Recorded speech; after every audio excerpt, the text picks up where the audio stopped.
a net, né? Justamente por essas quedas constantes, tá? Agora deixa eu só voltar a compartilhar aqui. Então a gente vê que esse sistema, né? Caiu? Já voltei. Opa! Foi mal. Voltei. Valeu. Tamo junto. Siciliano. Beleza, só estou esperando aqui abrir de novo aqui o compartilhamento. Então, quando a gente vê esse sistema que é universal, tá? Ele atende a todas as pessoas, tá? Independente, tá? De sexo, raça, de qualquer outra característica dela, tá? A gente percebe isso. Então, é uma característica desse sistema.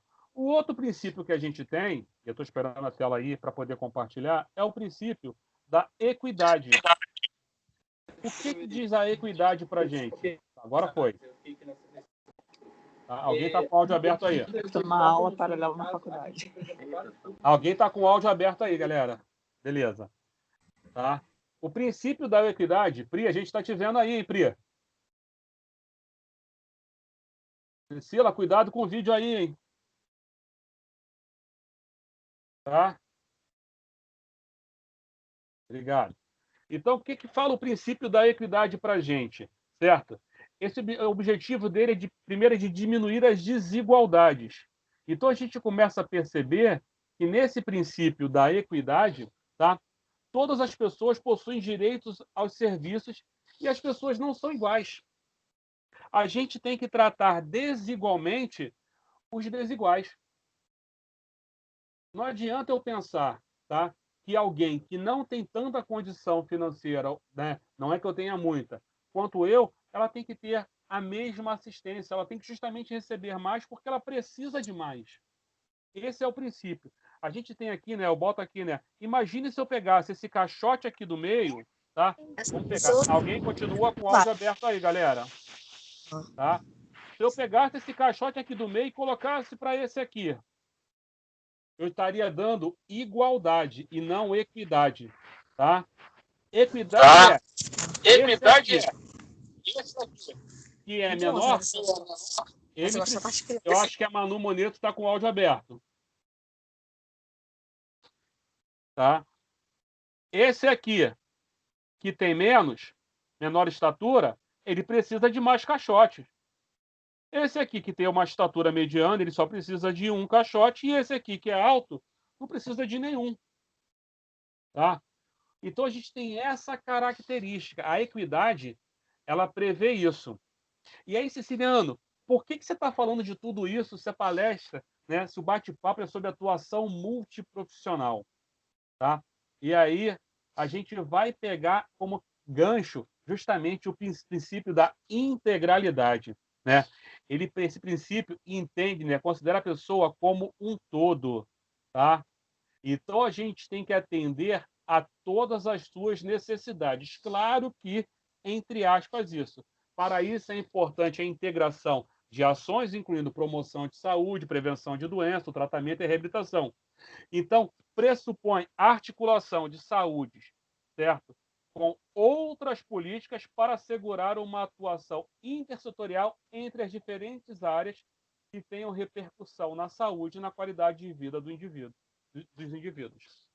Então, é importante a gente entender que, para a gente atender a integralidade, a gente não pode ficar naquele foco, né, centrado no médico, hospitalocêntrico.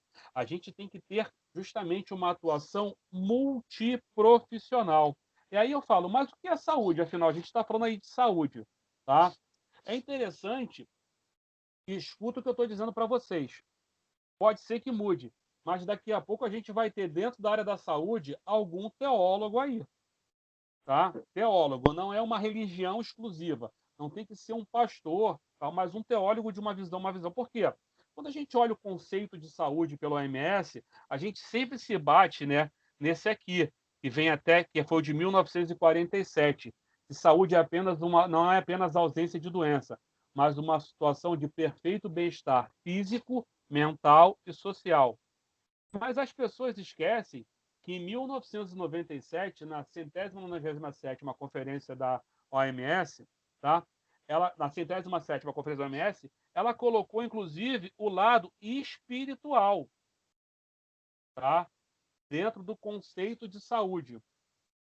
E é interessante porque ele não está falando, tá? Quando a gente fala de saúde, a gente não está falando de uma religião específica, sim, em relação ao sentido da vida, tá? Conectado ao estado completo de bem-estar. Você já imagina que no meio da pandemia, vou pegar um estudo que saiu, reportagem que saiu ontem, né?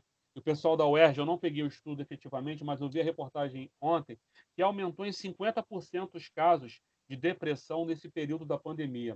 Você imagina que, nesse caso, tá, essa situação de aumento de depressão, muitas pessoas que têm depressão, elas acham que a vida dela não faz mais sentido.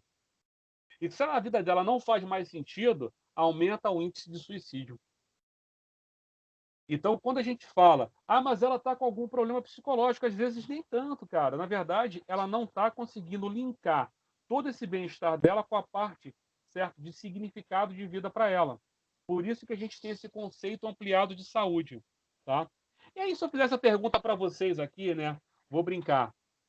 Quais são as profissões da área da saúde? Tá? Vocês conseguem me dizer aí? Quais são as profissões da área da saúde? Vou parar o compartilhamento rapidinho. E aí, o que vocês me dizem? Alguém pode me levantar e dizer para mim? Quais são essas profissões? Educação física, médico, Vamos lá, já enfermeiro, falou duas. fisioterapeuta, Física, médico, enfermeiro, tá? Fisioterapeuta. Clínico geral. Clínico geral é médico. psicólogo. Psicólogo, beleza. Entra no médico, né? Auriculoterapia, Aí, na verdade, a auriculoterapia é uma briga por conta da questão da acupuntura, de quem é você não tem uma formação superior. Saúde, né? É a área da saúde. Área da saúde. Vou botar aqui para vocês, tá? Deixa eu compartilhar novamente. Já compartilhou aí? Não, agora vai. Compartilhar a tela. Tá? São 14 profissões na área da saúde. Assistente social, biólogo, biomédico, veterinário, enfermeiro, farmacêutico, fisioterapeuta, fonoaudiólogo, médico, médicos veterinários, nutricionistas, odontólogos, psicólogos e terapeutas ocupacionais. Essas são as 14 profissões que estão linkadas à área da saúde. Tá? Isso é interessante para a gente entender. Tá? Eu tenho o pessoal da biomedicina aqui que não se manifestou, eu tenho o pessoal da farmácia que não se manifestou. A gente viu aí, né, que o Brasil solicitou, né, que todos os profissionais da área da saúde fizessem o curso do Covid, de manejo com pacientes do Covid. Por quê? Porque na Itália, tá? E as pessoas falavam assim, caramba, biólogo, biomédico, e tinha gente que não sabia qual eram as suas profissões. Eu vou falar como conselho. O conselho seria notificado daqueles profissionais que foram convocados a fazer o curso e não fizeram. A gente não sabe qual seria a punição, mas era uma convocação, era obrigatório. Só para a gente ter uma ideia. Tá? Isso foi definido lá na 10ª Conferência Nacional de Saúde, só para vocês terem uma ideia, por conta da importância da ação interdisciplinar no âmbito da saúde e o reconhecimento da imprescindibilidade das ações realizadas pelos diferentes profissionais de nível superior. Então, foi preciso fazer isso, reconheceram isso, para fazer o quê? Para colocar as 10 profissões. E é interessante porque muitos aqui, de repente, não devem se tocar como é que o biólogo, né? Ou como é que o médico veterinário. Tá? O médico veterinário é um dos maiores agentes de vigilância sanitária. Tá? A gente tem isso aí direto. Seguindo aí, onde esses caras vão atuar principalmente no SUS? Eu coloquei aqui alguns pontos, tá? Pra gente. A gente vê eles atuando aí na saúde da família, no NASF, tá? Muita gente fala aí que houve uma... Não vou fazer apologia política, não é momento de fazer apologia política, que o NASF, na verdade, ele acabou por conta da determinação agora que o município determina quais os profissionais são necessários para compor o NASF, porque até então existia uma determinação quais eram as profissões que poderiam entrar no NASF, e aí tem os dois lados, você tinha profissões que eram necessárias, né, profissionais que eram necessários, não estavam cadastrados ali, Então, teve uma modificação na gerência. Tudo depende de como é que isso vai ser colocado lá para frente. Isso é importante a gente entender, tá? A gente tem aí, NASF, para quem não sabe, é o Núcleo de Apoio à Saúde da Família, tá? Por exemplo, você tem lá o agente comunitário, né, que vai lá e vai atender diretamente o paciente. Na África, eles utilizavam muito, até alguns anos atrás, a questão do SMS, tá? Para poder saber como é que estava a situação de saúde. Hoje a gente utiliza o WhatsApp, tudo, a gente esquece muito do SMS, e às vezes a gente está sem sinal de internet, mas tem sinal de celular, e é um mecanismo de comunicação. Ah, eu não tenho dados, beleza, mas na maioria das vezes sobra minutos e SMS para a gente, tá? Então a gente tem lá os NASFs para matriciar a ação, né, daquela estratégia daquela equipe de saúde da família. A gente tem os centros de atenção psicossocial, que são os CAPs, a gente tem os centros especializados de reabilitação, a gente tem os próprios hospitais do SUS. Eu estou dando aqui para vocês alguns exemplos na área pública de atuação multiprofissional. E em todas elas, não adianta a gente pensar que somente um profissional vai estar à frente, tá? Eu vou dar um exemplo aí da Kelly, que é profissional de educação física e também é agente comunitário, trabalha diretamente aí na estratégia de saúde da família, e ela vê isso muito bem. E quais são os desafios e metas que a gente tem? O primeiro desafio é transformar, né, esse atendimento em atendimento humanizado, que é o Humaniza SUS, né? E atendimento e acolher, né, essas pessoas, porque a gente continua tendo a nossa vertente centrada aonde? Na questão do especialista. E é engraçado, porque aqui no Brasil você fala do neurocirurgião e você vai falar do generalista, do médico generalista. O neurocirurgião é o cara, eu vou brincar, o PDG das galáxias púrpuras. Púrpura aqui, para fazer a cor púrpura na Idade Média, se matava 12 mil moluscos para fazer 15 gramas. Informação inútil. Tá? Eu só sei ela porque meu filho teve que estudar isso para a prova. Eu perguntei à diretora da escola dele para que ele precisou saber isso, há muitos anos atrás. Para nada, para eu poder falar para vocês. Mas é porque justamente a cor púrpura era mais cara. Então, PDG, cara, não, todos somos iguais, a gente tem isonomia entre as profissões. Então, na verdade, quando a gente vai lá e começa a pensar que a gente tem que criar um programa para humanização, a gente começa a pensar que a gente está separando isso desde a formação. Por isso que hoje, quando você olha a nossa formação, todo mundo junto praticamente. Se você vai em algumas instituições, principalmente públicas, tá? Você vai ver que todos os alunos de todos os cursos, tá, da área da saúde estão juntos. Do médico ao assistente social, naquela equipe, naquele núcleo básico. Então, hoje, quando você olha isso, é muito interessante, tá? E esse acolhimento, que tem toda uma característica para toda a pessoa se sentir acolhida. Então, foi feita uma campanha. Esse primeiro desafio é isso, o atendimento mais humanizado e um atendimento acolhedor. Mas o desafio multiprofissional ele vai muito mais além. Aí é justamente atendendo o que a Fernanda pediu.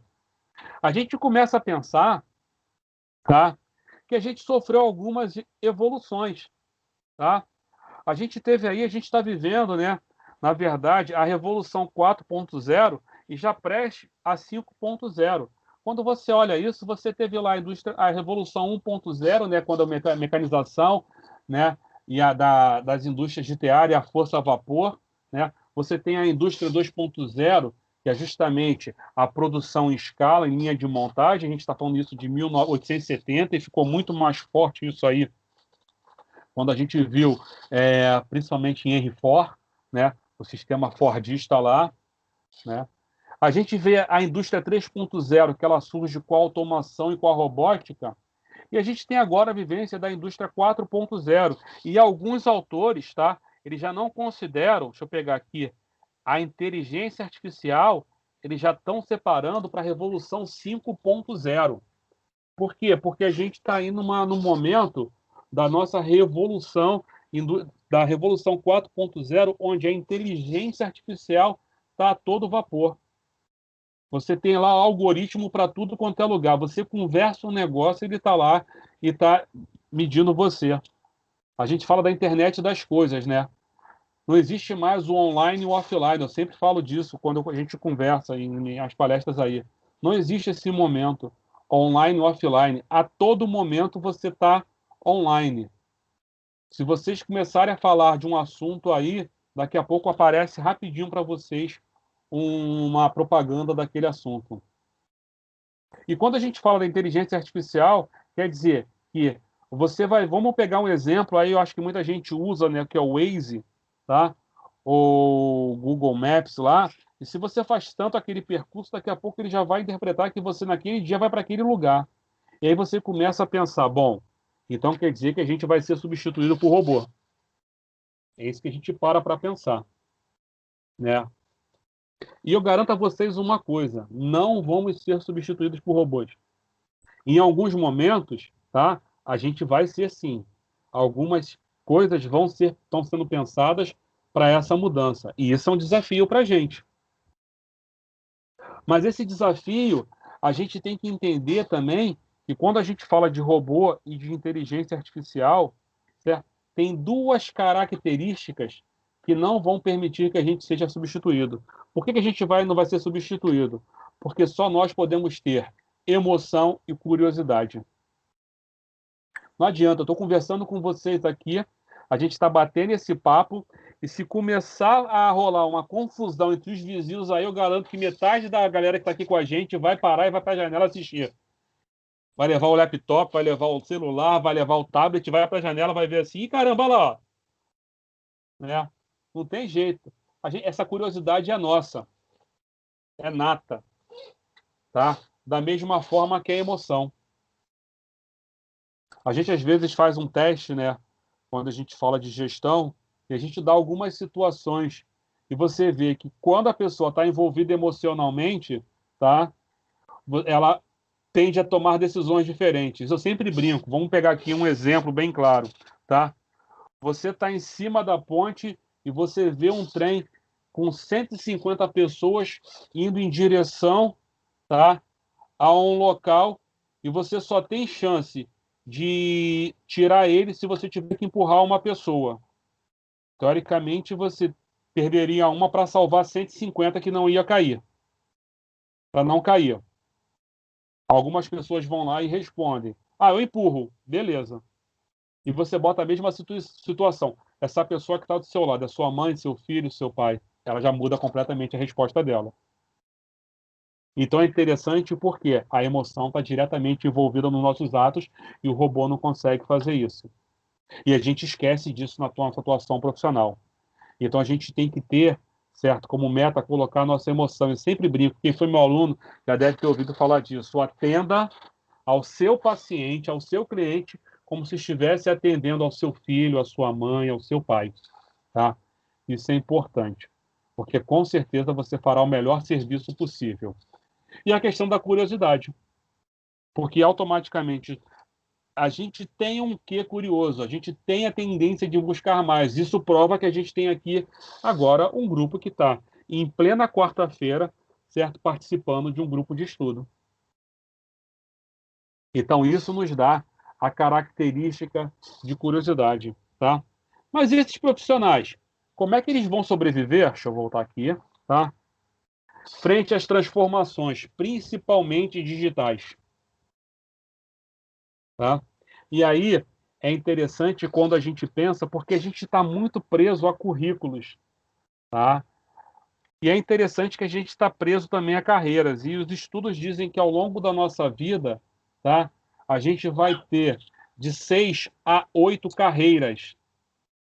A gente está falando de carreiras, a gente não está falando de profissão, não. Tá? A gente está falando de carreiras, a gente não está falando de formação só, não.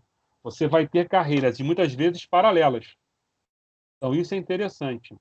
A primeira coisa, eu trago uma frase lá de Alvin Toffler que fala: o analfabeto do século XXI não será aquele que não consegue ler e escrever, mas aquele que não consegue aprender, desaprender e reaprender. Então, isso é importante para a gente entender que a todo momento a gente vai ter que desaprender e reaprender. Não existe mais aquele conceito formado, aquilo, eu sou assim, não mudo, tá? Porque o mundo muda. E isso faz a gente mudar por quê? Porque a vida acontece fora da nossa zona de conforto. E quando a gente sai da nossa zona de conforto, tudo tende a se tornar um pouco mais difícil, mas ao mesmo tempo que se torna mais difícil, tá? A gente vai perceber que justamente é algo que vai fazer a gente ter um crescimento. É interessante que quando você vai ler, né, as escrituras, quando a gente está falando de religião, ou se você vai pegar na origem da palavra, né, a palavra perdão ela tem uma relação muito grande com a palavra arrependimento, na verdade. Ela tem a palavra original de arrependimento, ela vem de metanoia, né?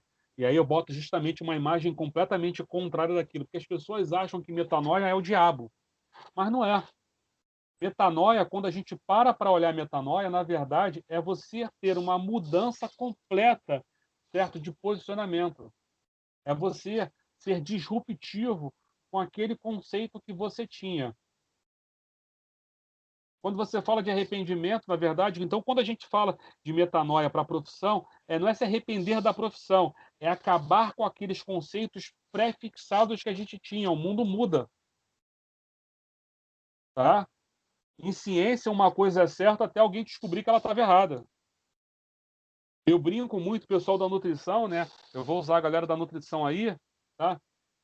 Você tem o adoçante ciclamato sacarina, você tem o aspartame, você tem a sucralose, você tem a estévia, mas cada hora vai mudando qual que faz mal, qual que não faz, que eu resolvi não tomar mais adoçante. Eu tomo café sem nada, que é melhor. Porque cada hora muda. Então a gente tem toda hora que está mudando os nossos conceitos, então isso é importante. E aí, para a gente conseguir, né, sobreviver um pouquinho, aí a gente volta àquela palavra, aquela parte lá, né? Como é que a gente sobrevive frente a essas transformações? A gente tem que ter algumas posturas frente ao mercado e frente à nossa profissão.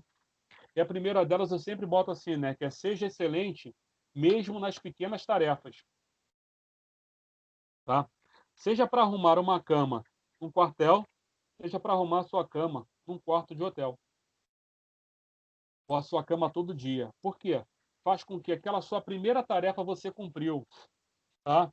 A gente brinca muito, né, quando a gente fala assim, quem me conhece, já me viu no campus, vai ver eu dando bom dia, ou então em qualquer outro local que eu esteja, eu dou bom dia, eu abraço. Do faxineiro ao diretor. Né? Ser político, apesar da gente fazer política, lembro muito da palavra do Michel semana passada, a gente faz política o tempo todo. Mas não é ser político, não. É porque você imagina, tá? Se o faxineiro não fizer faxina, o diretor cai, porque vai estar tudo sujo. Se o faxineiro não limpar o hospital, vai aumentar o nível de infecção. Teoricamente, ele faz parte da equipe multiprofissional de saúde. Ele só não tem a formação de nível superior. Mas ele tem uma importância tremenda ali naquele ambiente também de esterilização. Então, significa que a gente tem uma função importantíssima quando a gente olha, que é o nosso trabalhar em equipe. Todo mundo tem que remar junto, tá? Todo mundo tem que remar junto. Todas as profissões. Em algum momento pode ter um comandando, tá? E aí eu vou trazer agora para falar, né? A gente nunca viu, eu acho que a fisioterapia ganhou muito com a pandemia, quando começou a se mostrar o valor que se tem um profissional de fisioterapia, justamente nos processos de intubação e extubação, né, do paciente. Começou a se ver o valor desse profissional, os níveis lá que ele tem que controlar, tá? Então a gente começou a dar atenção. Os níveis de medicamento, quando começa a ver os efeitos lá, o pessoal da farmácia, da biomedicina, quando começa a trabalhar, tá? Estou dando aqui exemplo de algumas áreas que a gente está aqui comum, tá? Quando a gente começa a trabalhar justamente com os conceitos referentes, tá, aos exames, a fiscalização que a gente tem aí, a própria reabilitação dos caras pós-Covid, tá? Isso aí faz com que a gente tenha que buscar alguma outra coisa, que é o quê? É o beber em diversas fontes. Não é porque eu sou da educação física que eu só vou ler educação física. E aí eu sempre brinco, né?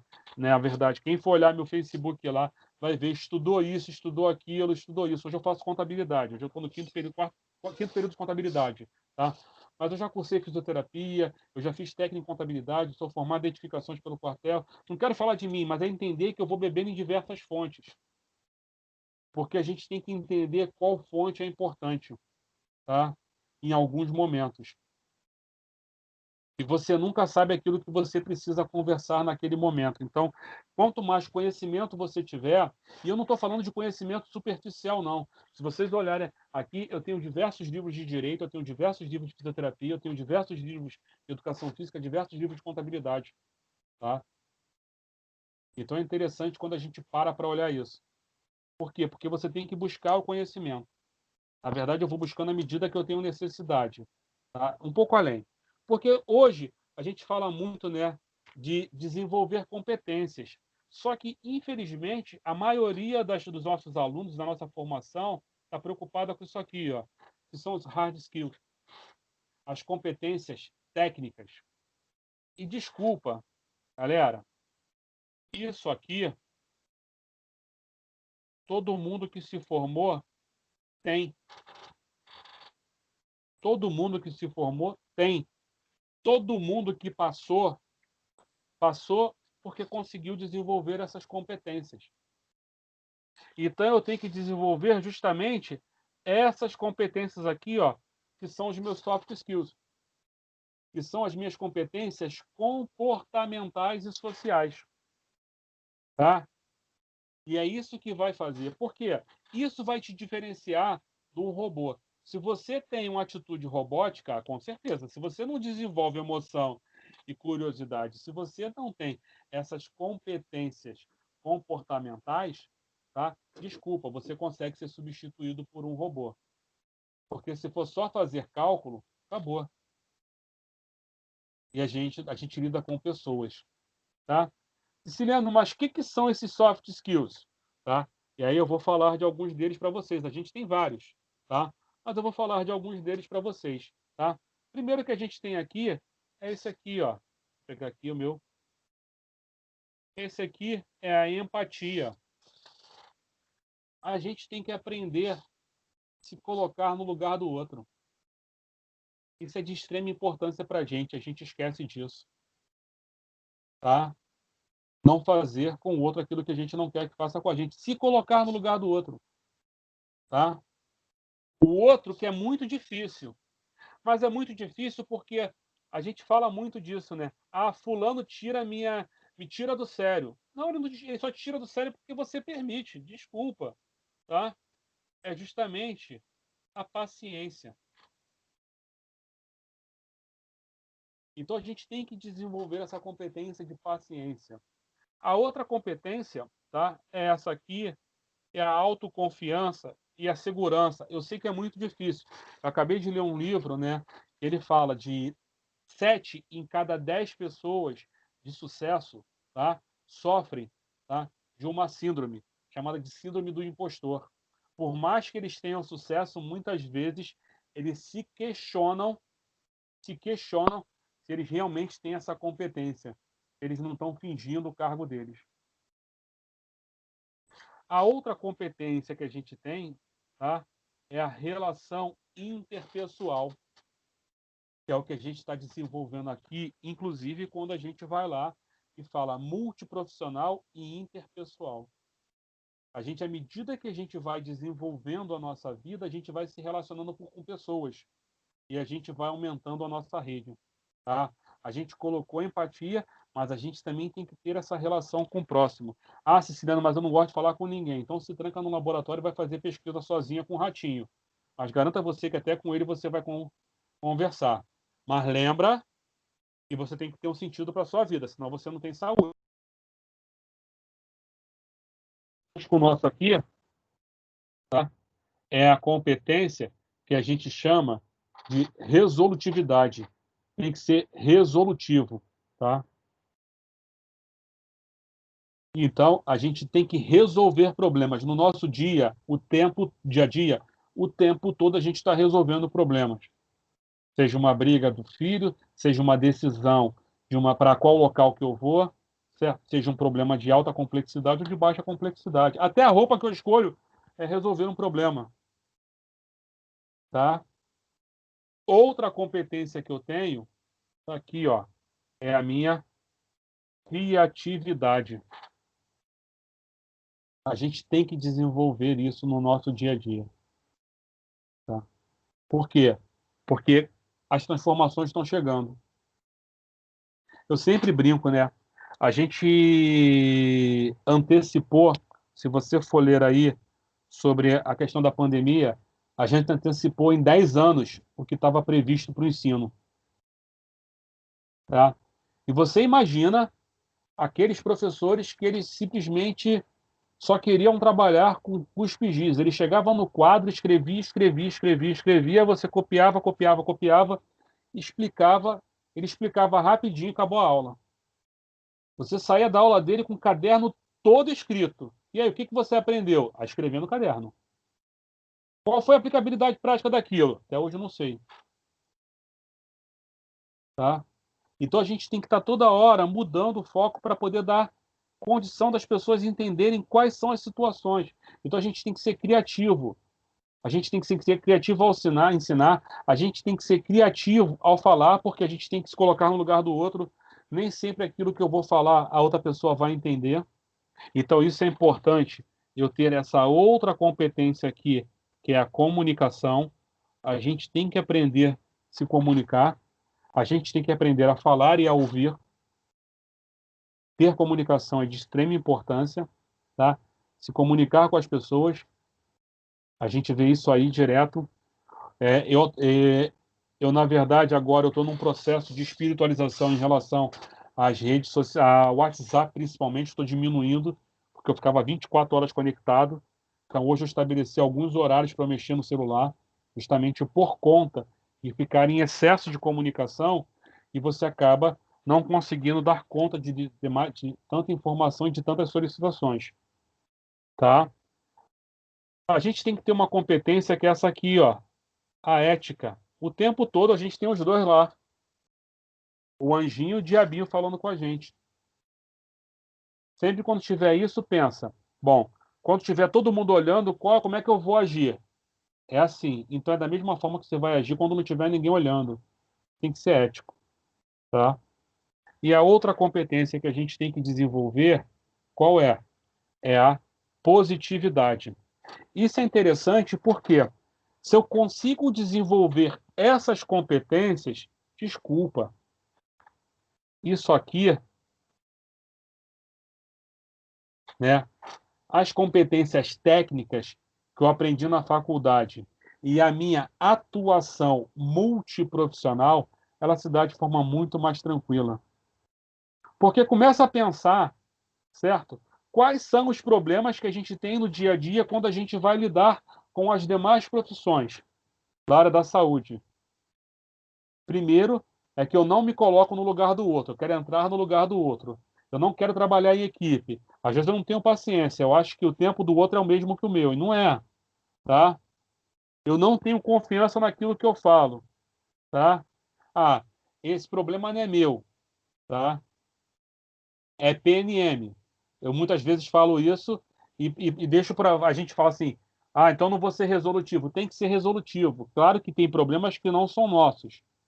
A gente vira e mexe, a gente, vou fazer balaio de gato. Não, não é balaio de gato, mas se eu puder usar a criatividade para resolver alguma coisa, beleza. Certo? A gente não se comunica. Hoje em dia, se você pegar o seu pacote de dados aí de telefonia, você muitas vezes transfere minutos de voz para dados, porque você não liga mais, e você esqueceu que o seu telefone também liga. A gente vê aí, a maioria dos problemas que acontece por um desvio ético. Você pode olhar a questão de desvio na saúde, a questão de pessoas que foram enroladas tentando comprar um produto que estava muito mais abaixo do mercado. Opa, ele tentou levar vantagem. O negócio custa 100 mil, estão tentando vender por 20, tem alguma coisa errada. Tá? E o outro problema, tá, que a gente tem são pessoas negativas que atrapalham, né, o nosso dia a dia profissional. A gente sabe disso. Caraca, pouquinho, quarta-feira eu vou ter que ir para aquele grupo de pesquisa. Cara, eu vou escutar um monte de gente falando um monte de abobrinha. Galera, a gente está aqui para passar um pouquinho de experiência. Estou dando exemplo, só estou brincando, tá? Mas ninguém lida bem, tá, com essa questão. E as pessoas não lidam bem também com o insucesso. Se você trabalhar e não der certo, você vai desistir. Tá? Eu fecho aqui com uma frase de Gandhi, né? Você nunca sabe que resultado virão da sua atuação, mas se você não fizer nada, não existirão resultados. Tá? Então, Gandhi foi muito sábio ao falar disso. É interessante a gente pegar isso. E eu boto aí para quem quiser, tá? Algumas formas de entrar em contato comigo. Tá? Aí o QR Code, justamente aí são os meus contatos também, se alguém precisar. Tá? E aí, encerramos aí em 50 minutos falando com vocês aí. Passa a palavra aí ao nosso mestre, preparar compartilhamento aqui. Certo? Erdi, a palavra está com você aí, qualquer dúvida que o pessoal tiver também. O Erdi precisou entrar em reunião, até com o campus de Nova Iguaçu. Erdi é meu chefe agora. É? Nosso coordenador de lá.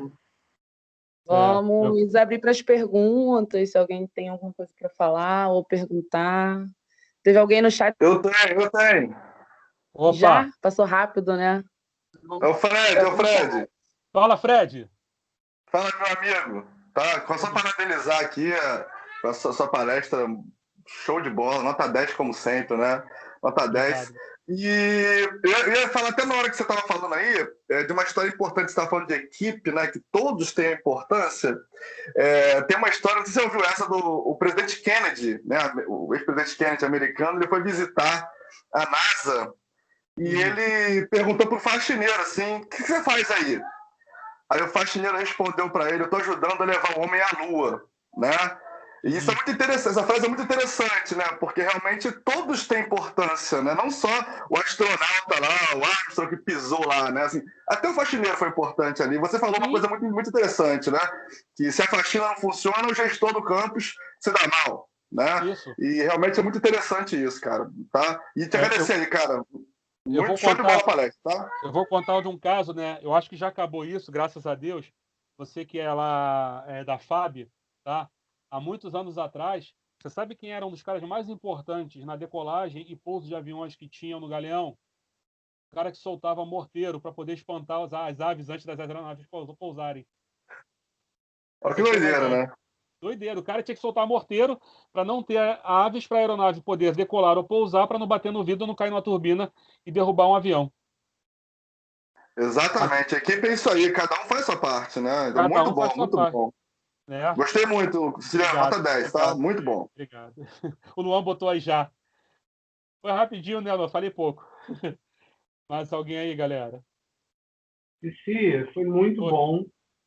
Sou eu, Luan. Fala, meu lindo. Pena que foi rapidinho, né? Eu achei muito pouco. Você sempre dando uma direção aí para as pessoas. Eu estava bem atrapalhado, né?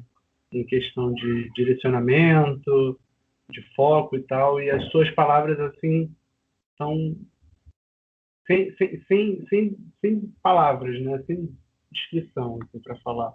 É um cara super maravilhoso. Obrigado, meu querido. Te amo. Vou começar a rasgação de seda aqui, não. Você sabe que eu te amo. Tá bom, meu querido. Obrigado. Isso é verdade. Quem falou foi o Luan? Foi, né? Isso é mesmo. O Siciliano... Não, Fernanda.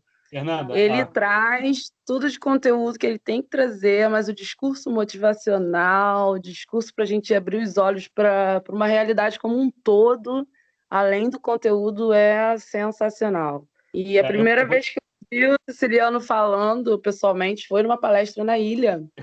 E ele citou um pouco, aí eu falei, não, ele tem que trazer isso para a gente. E sem dúvidas, dá uma direção, dá uma motivação para a gente. E eu acho que ainda mais no momento que a gente está vivendo, né, em plena pandemia, a gente está sem aquele contato do campus, sem aquela coisa tete a tete. Então, que eu acho que o que a galera está mais precisando é essa direção e motivação. Muito obrigada, Cici. O brasileiro tem uma característica, né? Na verdade, eu falo do brasileiro, principalmente no meu caso, né? Eu falo assim, por causa da descendência italiana, tem aquela coisa de abraçar, beijar, tocar. né? Nós somos calorosos.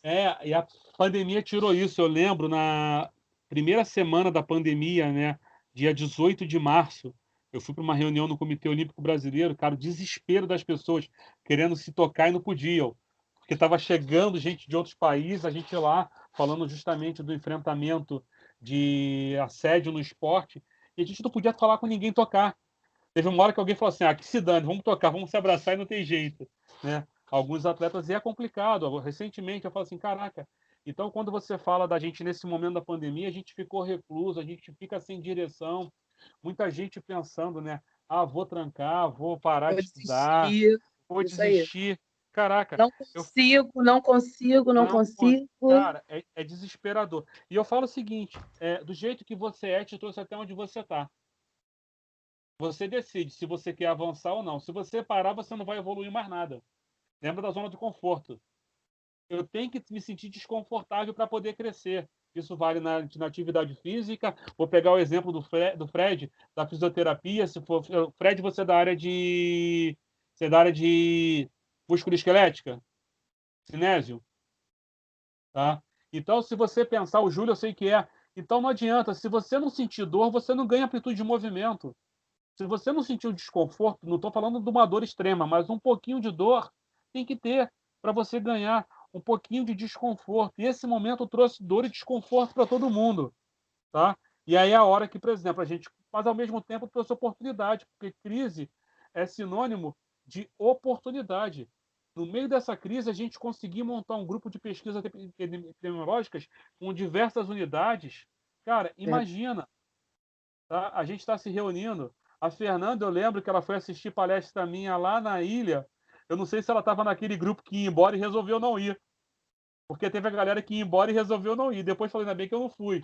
Tá? Sim, eu vi, porque você foi um dos últimos, né? Eu Você não fui o foi a último. última. Eu Isso fui aí. a última e tinha atrasado ainda. Começou depois do horário, eu lembro perfeitamente. Aí a E galera foi da isso, Renata falou assim, se vou deu meter o bem. pé. Tá? Então é interessante, tá? Isso. Gente, Obrigado. tem que falar rapidinho aqui, né? Cici, pô, Cici é o... Ele foi me orientando. Pô, então, né, gente, já viu que a rasgação de seda é desde 2014, quando eu comecei. Siciliano era meu coordenador, depois meu professor, e aí finalizei com chave de ouro, com ele sendo meu orientador no TCC, agora no bacharel, e falando de SUS. Mas desde o primeiro dia eu sou seu amigo, isso aí não pode esquecer. Sempre isso foi é meu vida. amigo. Isso aí é para vida. Isso aí, quem tem essa oportunidade de ter o siciliano na vida, tenha, por favor, porque é ouro. Só agradecer aqui mais uma vez. Como a gente falou, né, no meu TCC, a gente começou a conversar, bater papo e no final já não era mais uma apresentação, era uma troca, porque aquilo que você falou é 12 anos de agente comunitário de saúde, o que eu vejo lá na estratégia de saúde da família de experiência, não tem comparação. Que bom, que bom. Tá. Foi aí, Fê? Mais alguém tem alguma pergunta? Ninguém tem nem pergunta, né? Nem Só pergunta, cara. Pô. Não, o pessoal está pensando aqui, Fernanda, ainda. Pensando na vida, né? Assimilando tudo, as informações. Não, eu garanto o seguinte, vou fazer uma brincadeira. Quando eu comecei a falar de modelo de saúde, eu acho que a galera deve falar assim, pô, peraí, por que esse cara tá falando de modelo de saúde se vai falar de atuação profissional? É para poder chegar justamente lá, né? Nesse momento. A gente tem que construir o pensamento.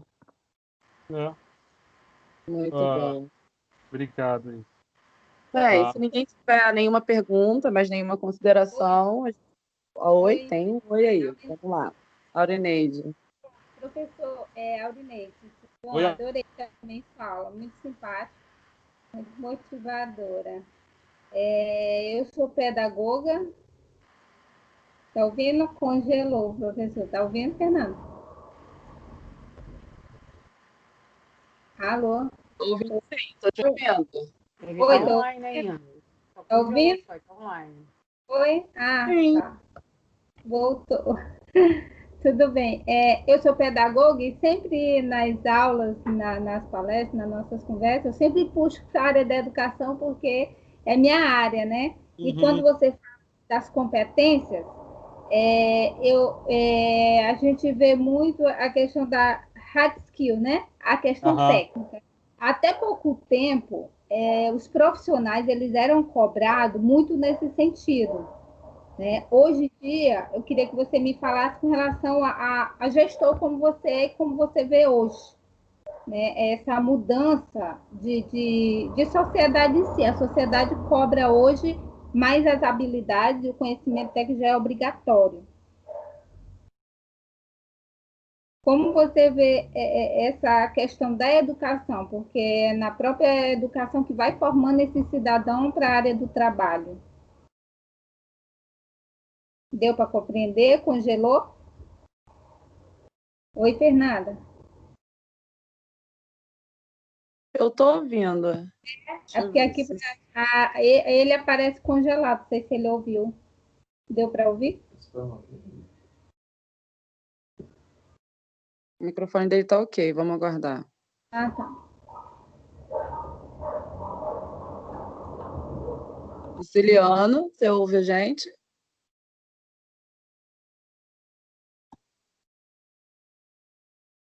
Talvez tenha caído a conexão dele.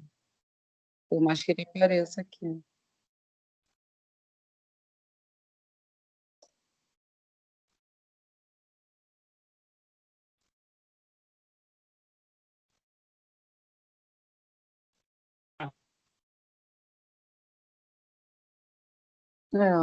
Siciliano. Não tá. Congelou. Pode ser que tenha caído, sim.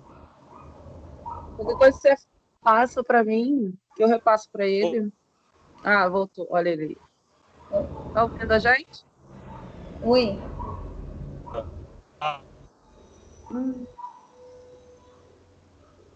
Tá com problema com conexão? Parece que sim.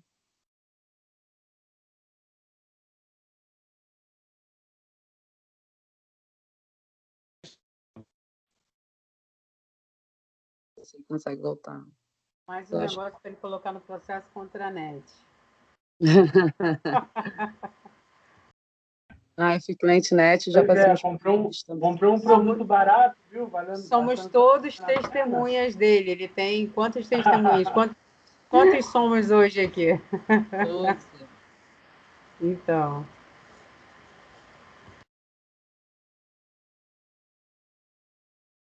Gente. Então, Aurineide, me passa lá no particular, que eu encaminho para ele e te mando o retorno, tá? Ok.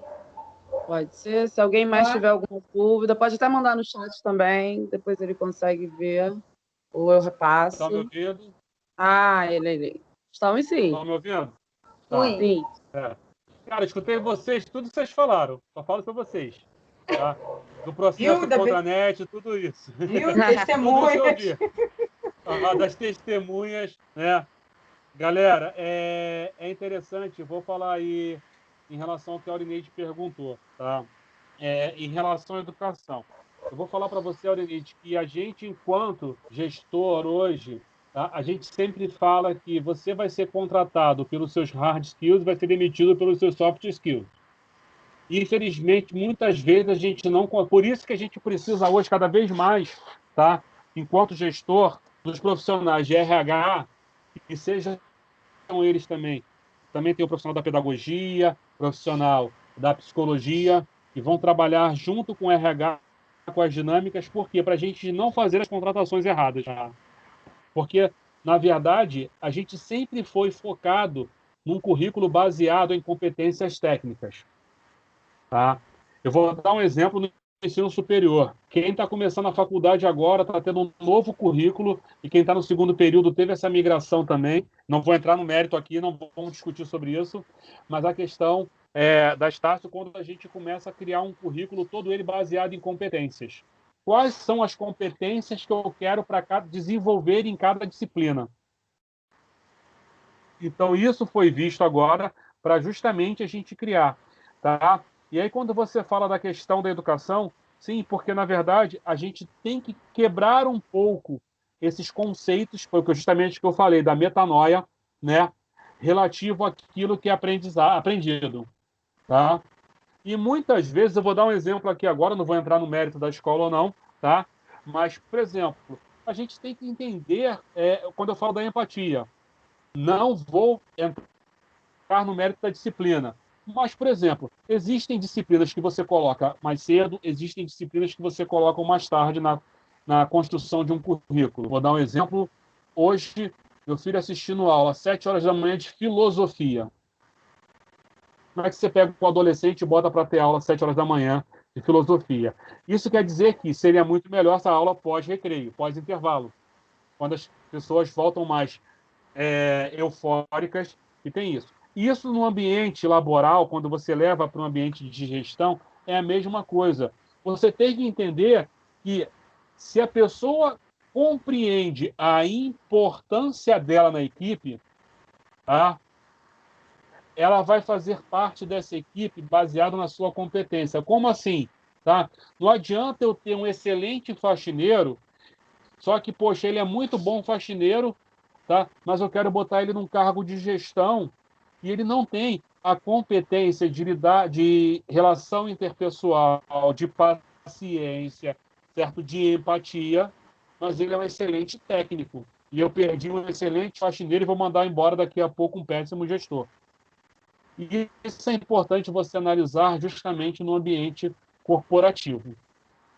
Tá? Não sei se eu consegui te responder. Sim, conseguiu sim.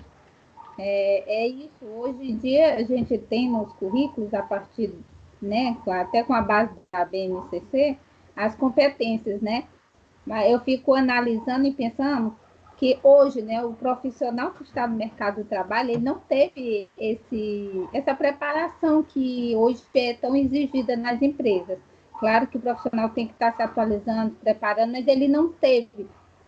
Aí hoje se tem no processo seletivo e nas exigências da empresa algumas competências que não foram desenvolvidas nele, né? Então ele entra dentro de uma empresa com a cobrança de umas competências que ele não desenvolveu ainda. Ele pode até ir desenvolvendo à medida que for sendo exigido e tal. Como é que você vê essa questão também? Porque por isso que eu falo na educação nesse sentido, porque a educação é a base. Qual a sociedade que eu quero formar? Hoje a sociedade que é um trabalhador com competência X, tá, que você citou. E antes, a educação e a sociedade era pensada só para o profissional técnico, né? Ele tem que ter aquela competência. Então, hoje a gente tem tipo esse conflito de gerações dentro de uma empresa. Tem que ser bem organizado por parte do gestor, né? Aurineide, eu acho que a gente tem que levar em conta também um outro ponto, que é a vivência, tá? Isso é um ponto que muitas vezes a gente peca. A gente não tem vivências, tá? Os nossos profissionais que eles vão para o mercado, a gente vê muito isso. E eu vou dar um exemplo, tá? A gente tem todos os lados. Eu vou dar um exemplo assim muito comum que acontece quando você vê, tá? E eu não tenho nenhum problema com isso, vou deixando bem claro, mas eu que participo de muito processo seletivo de contratação de docentes, eu vejo muitos doutores muito novos sem vivência de sala de aula. E essa vivência só é dada à medida que você vai para o cara faz a graduação, acaba a graduação, faz o mestrado, não faz nenhuma especialização, no mestrado faz o doutorado, fica trancado num laboratório de pesquisa. Isso, quando você olha para o mercado, é aquele cara que, na verdade, muitas vezes ele não deu a importância que deveria dar ao estágio dele, ele não deu importância às vivências que ele teria que ter na faculdade, inclusive com a relação com os demais colegas, e ele vai querer buscar isso no mercado. Mas também, ao mesmo tempo, a gente sabe que o profissional que está lá de RH, ele tem que saber. Tá? Botei aqui, vocês estão ouvindo. Não é ouvindo não, tá, gente? É ouvindo. Agora que eu estou vendo aqui, vou até remover. Tá? Na verdade, outro dia eu estava lembrando aqui da questão do ovo do secretário de Educação que a gente teve uma vez. Mas Voltando. Então, quando a gente olha a questão do profissional, né, de RH, ele muitas vezes ele vai entender que, de repente, aquele profissional que ele está selecionando não é bom para uma área, mas pode ser excelente para outra. Tá? Mas o problema é que sempre está focado aonde? Na questão.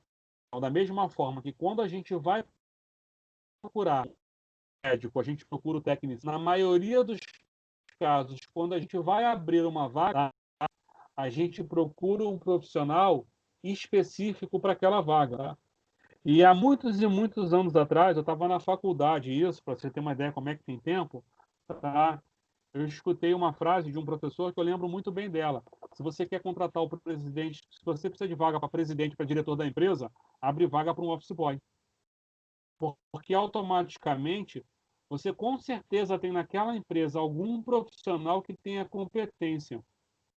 Infelizmente, na maior parte do mercado, a gente não faz isso. A gente busca profissionais do mercado, a gente busca os stakeholders de outras áreas que, de repente, não sabem, não conhecem o nosso produto para tentar vivenciar. Tá? E eu estou falando isso até como stakeholder de uma empresa. Eu sou gestor financeiro de uma empresa, uma autarquia federal. De repente, eu não poderia, no meu caso, eu acho que eu fui muito mais chamado pelas minhas competências soft skills, né, comportamentais e sociais do que técnicas. E aí eu fui buscar as competências técnicas.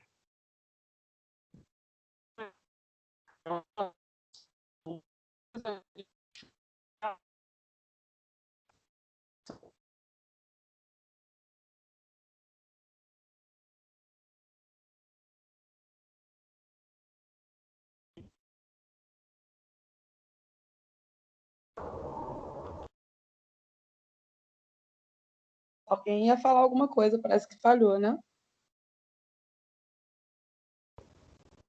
Foi. Siciliano finalizou. Aurineide, tem mais alguma coisa para falar? Não, tudo certinho, não. Tá ótimo.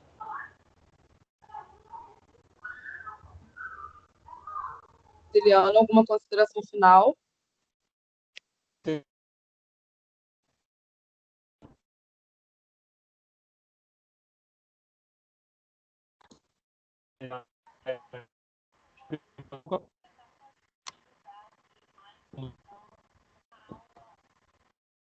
Tá falhando de novo, Siciliano.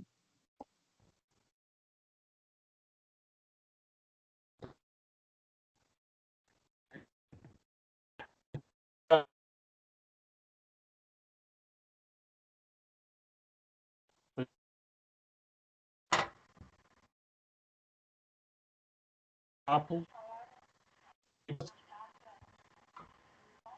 falhando.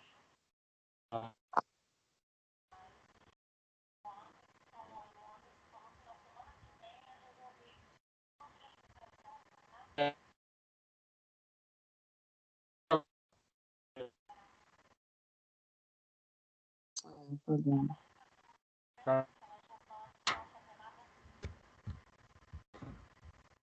Gente, acho que a gente pode finalizar. Siciliano, você deve estar me ouvindo. Queria agradecer. Foi ótimo, como sempre é. Espero que todos tenham gostado, tenham refletido sobre a atuação da profissão, das profissões, né? Porque temos diversos acadêmicos aqui de diversas áreas.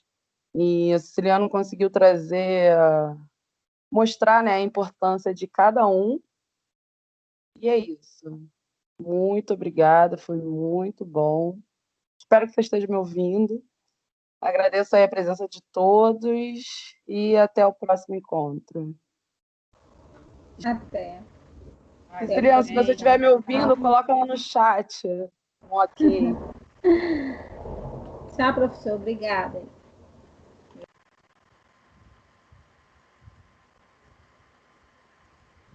Obrigado, gente. Até semana que vem. Até.